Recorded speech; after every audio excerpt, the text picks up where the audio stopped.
आज के हमारे इस वीडियो का प्रश्न है कि क्या हमें स्मॉल कैप में इन्वेस्टमेंट करना चाहिए और करना चाहिए तो कितना करना चाहिए।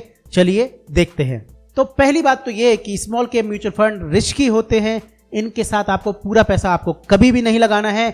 आपको कुछ परसेंट आपको पैसा लगाना है, पूरा कभी भी नहीं लगाना है। अगर आप मेरी बात करें कि क्या मैं स्मॉल कैप में इन्वेस्टमेंट करता हूं, तो जी हां, मैं स्मॉल कैप में, मिड कैप में, लार्ज कैप में इन्वेस्ट करता हूं। लेकिन मेरा जो मेजर पोर्टफोलियो रहता है वो लार्ज कैप में रहता है, ना कि स्मॉल कैप में।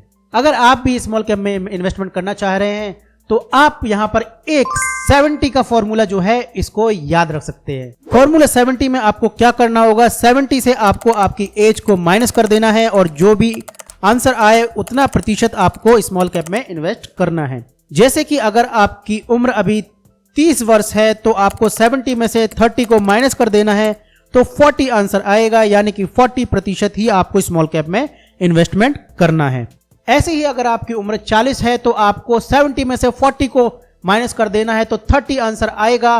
तो आपको 30% से ज्यादा आपको स्मॉल कैप में इन्वेस्टमेंट नहीं करना चाहिए। और अगर आपकी उम्र 50 की है तो आपको 70 में से 50 को माइनस कर देंगे तो आंसर आएगा 20, यानी कि आपको 20% से ज्यादा आपको इन्वेस्टमेंट म्यूचुअल फंड में नहीं करना चाहिए। और अगर आप 70 प्लस हो चुके हैं तो मैं तो आपको यही बोलूंगा कि आप लार्ज कैप में जाइए, स्मॉल कैप में मत जाइए, क्योंकि अब आपको सिक्योरिटी चाहिए, आपको इतना रिस्क लेने की आवश्यकता नहीं है। इसी तरह से आप सभी कैलकुलेशंस कर सकते हैं कि आपको कितना प्रतिशत स्मॉल कैप में इन्वेस्टमेंट करना चाहिए। और ये अलग अलग डिपेंड भी करता है व्यक्तियों के ऊपर कि वो कितना रिस्क लेने को देख रहा है। भाई कुछ लोग कहते हैं कि मैं तो 50% इन्वेस्टमेंट करूंगा, कुछ कहते हैं मेरी उम्र तो हुआ तो क्या, मैं तो बच्चा हूं जी।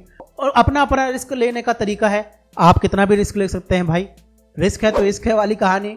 कई लोग तो 100% भी कर देते हैं। तो इच्छा पे भी डिपेंड करता है कि भाई आप कितना इच्छा है, आपकी कितनी तमन्ना है, आप कितना कुएं में घुसना चाहते हैं और कितना माल बाहर निकालना चाहते हैं। अगर आप स्मॉल कैप में इन्वेस्टमेंट करने की सोच ही रहे हैं तो मैंने बताया है 5 best small cap mutual fund के विषय में, जिसकी लिंक डिस्क्रिप्शन बॉक्स में आपको मिल जाएगी।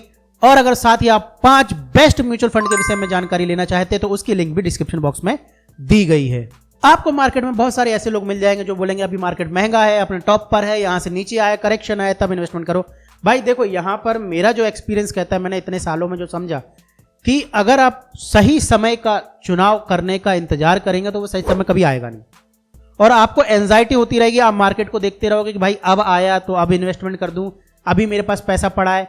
मैं आपको हकीकत बताऊं, एसआईपी में जो लोग एसआईपी करके पैसा कमाते हैं वो लमसम से ज्यादा पैसा कमाते हैं, मैंने ये देखा।